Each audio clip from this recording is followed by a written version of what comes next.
ఈ దానికి కరెక్ట్గా ఉదయం 9 గంటలకు బీసీల రాజకీయ పార్టీ రాబోతుందనేటువంటి అంశాన్ని మేము ప్రకటించడం, గంటన్నర తర్వాత ఈ కార్యాలయం పైన మా పైన హత్యాయత్నం జరగడం, కల్వకుంట్ల కవిత ప్రేరేపించి ఇక్కడికి తోలిచి హత్యా ప్రయత్నానికి పాల్పడింది.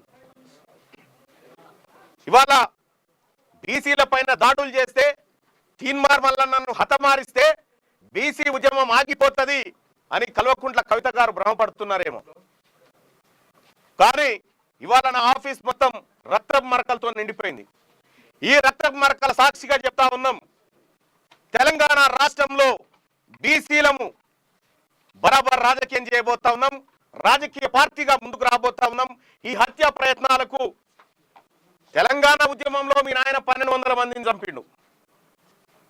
ఆ తర్వాత నేరెళ్ల ఘటనలో అనేక మంది మీ అన్న చంపిండు, లారీలతో దొక్కించి చంపిండు. ఇవాళ బీసీ ఉద్యమాన్ని అనసడానికి మీరు చేస్తున్నటువంటి కుట్ర ఏదైతే ఉందో దీన్ని సమాజం అంతా గమనిస్తుంది. గతంలో కూడా కేటీ రామారావు అనుచరులు కూడా గతంలో అనేక సార్లు దాడులు చేసినారు. దాడులు చేసి విధ్వంసం సృష్టించినారు. దాదాపుగా 60-70 సార్లు నా మీద కేసులు పెడితే ఏ ఒక్క రోజు కూడా తీన్మార్ మల్లన్న కానీ మా ఆఫీస్ సిబ్బంది కానీ ఎవరిపైన ఒక చేయి వేసిన పాపాన పోలేదు. మేమంత సామరస్యంతో ఉన్నాం.